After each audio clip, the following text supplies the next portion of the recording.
Tulsi Gabbard is a former presidential candidate and former congresswoman of Hawaii.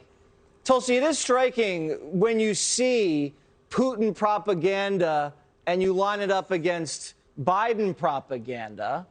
Do you think that we're at risk of kind of moving in that direction right now? We are moving in that direction, Jesse. And your question there, what are they so afraid of? They're afraid of the truth.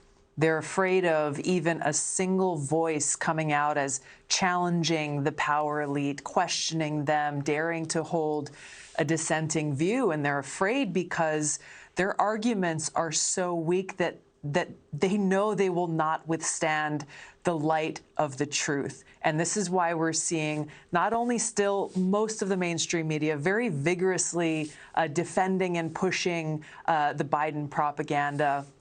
It's not enough. They're going to YouTubers, they're going to TikTokers. It's not enough that they also have Google and big tech basically working for them and with them to control what information we see and what information we don't see. None of this is enough because they won't stop. And it's not just the Biden administration. It's not just Democrats. It's the power elite. It's the neocons and the neolibs working together to make sure that every single voice in this country, anybody who's got a platform, is spouting their narrative that they want people to see and hear, their propaganda.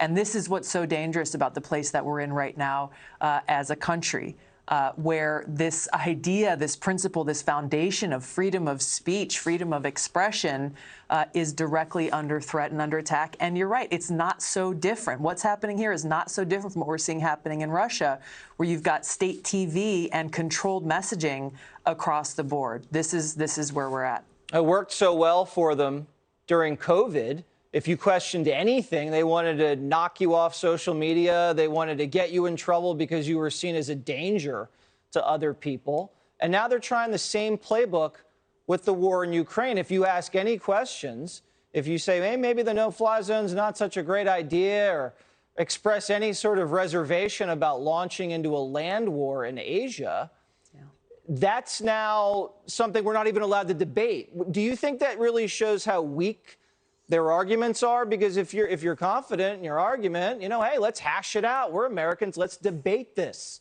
We get the best idea and we put it forward. Isn't that how it's supposed to be?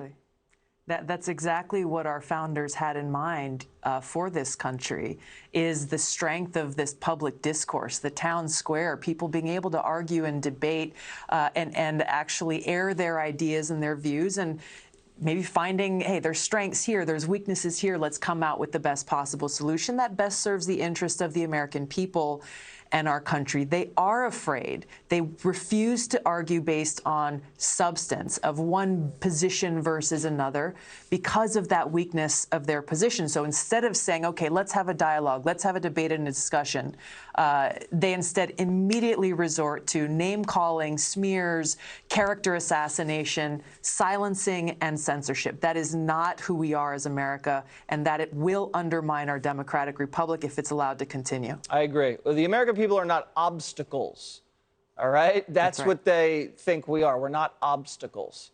Tulsi Gabbard, thank you. Thanks, Jesse.